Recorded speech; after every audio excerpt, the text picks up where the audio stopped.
My name's Karl Gashler. I'm number 2 in Red Thunder Air Shows. We do a formation aerobatic act. We fly Yak-50s, old Russian Yak-50s, and we do unlimited aerobatics. And we're here at the Buckeye Air Show, and we're getting ready to go up and do a dusk show about 6 o'clock today as the sun's going down. We're going to be up doing our show. AOPA keeps flying safe, accessible, and fun by protecting your freedom to fly. We are the most trusted one-stop resource for all things related to general aviation. Become an AOPA pilot today. I got started in aerobatics in the Air Force flying the F-16, and then later on I flew aerobatic competitions first in the RV-8, and then I started going into the Extra 330 after that. Been doing this for about 3 years now.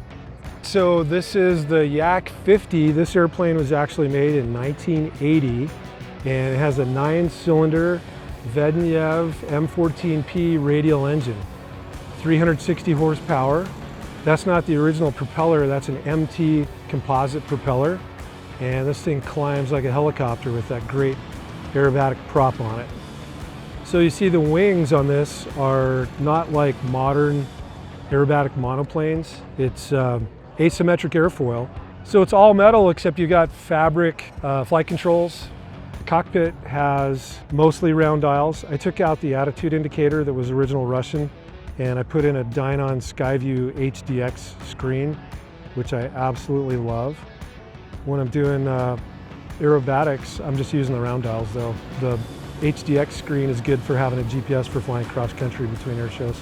So I got this airplane from Germany.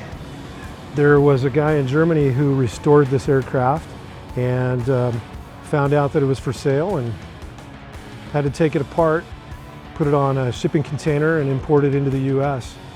You know, one thing that's kind of interesting about this is the landing gear extension and retraction is operated by high pressure air.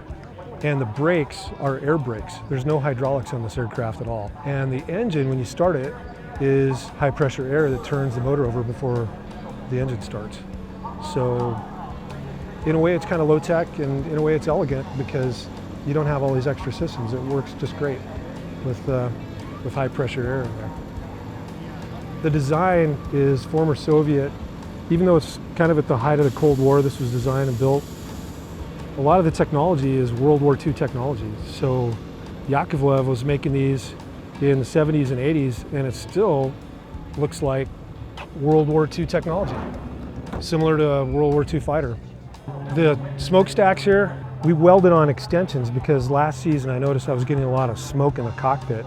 So we did a couple things to try to get the smoke to go farther down and underneath the wing so we get less smoke in the cockpit on certain maneuvers.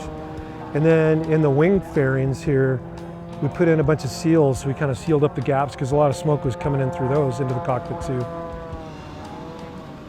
So it's not pretty, but boy is it functional. It's great.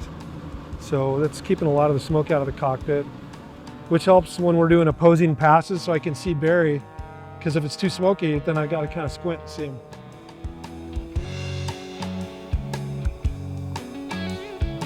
It's fun to get out there and still get some vitamin G